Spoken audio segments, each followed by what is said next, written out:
Supreme Court began hearing oral arguments Tuesday about the Trump administration's plan to add a question about citizenship on the upcoming census. CBS News' Nicole Killian recaps day one. Protesters gathered outside the Supreme Court as justices heard 80 minutes of arguments about the Trump administration's plan to add a citizenship question on the 2020 census. U.S. Solicitor General Noel Francisco argued for the government. He said it's reasonable for the question to be included during an exchange with Justice Sonia Sotomayor. Sotomayor said it's not been a part of the survey, which is where he reinstated it since 1950. Francisco responded, the secretary acted well within his discretion when he determined that reinstating the citizenship question would provide the best evidence of citizenship. Challengers say the question could lead to millions of people not responding to the census, and that could affect how federal money is allocated and how many representatives each state gets in Congress. So the census is the basic statistical backbone of everything that we do as a country, and we can't afford to get it wrong. The ACLU's Dale Ho argued for the defendants. It might not seem like a big thing to you and me, but a lot of people are concerned, and particularly with this administration, that giving out that information could be used against them. Supporters of the government claim that won't happen. It doesn't ask you whether you're in the country legally or illegally. It simply asks, are you a U.S. citizen? The High Court is expected to issue a ruling in June. Nicole Killian, CBS News, the Supreme Court. Let's bring in CBS News chief legal correspondent Jan Crawford. She is in Washington. Hi, Jan. So what are the legal questions justices are considering here? Well, I thought Nicole really did a great job in kind of outlining a lot of the issues that are at stake. Essentially, it goes to the question of authority. And does Commerce Secretary, Wilbur Ross, have kind of the discretion to add this question to the census, or was it so arbitrary and unreasonable?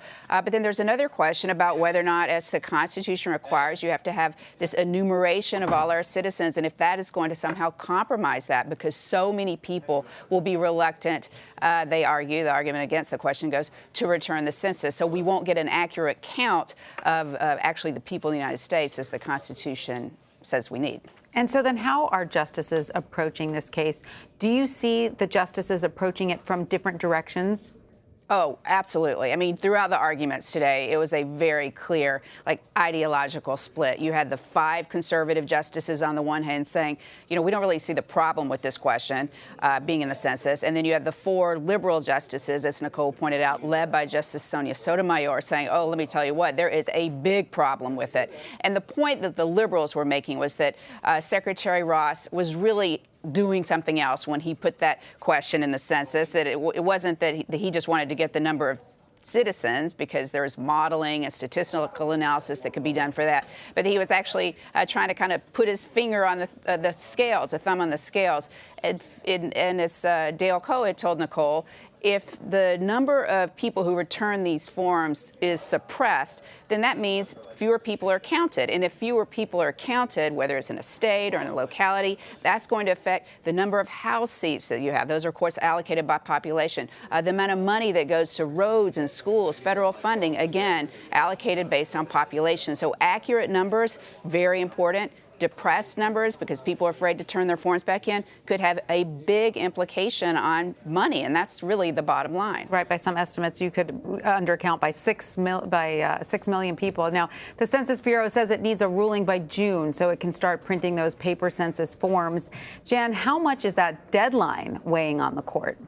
Well, I think because they were able to schedule these arguments in April, it won't be a factor at all, because, as you know, from talking about these cases over the years, they do their most contentious and controversial cases. They always are at the end of the term, but that's in June. So I fully expect a decision to be by the end of the term in June. They're not going to take this into July or August, and that'll give them plenty of time to put this in the census if the court says it's permissible. But I've got to tell you, based on the arguments today, I think it's pretty clear you're going to have a 5-4 split with the 5 conservatives saying that this is okay. Other countries do it. Canada, Mexico, they all have questions about citizenship in their census. And for a long time, the U.S. asked this question in its census or survey materials. All right, Jan Crawford, you heard it here first. Thank you so much.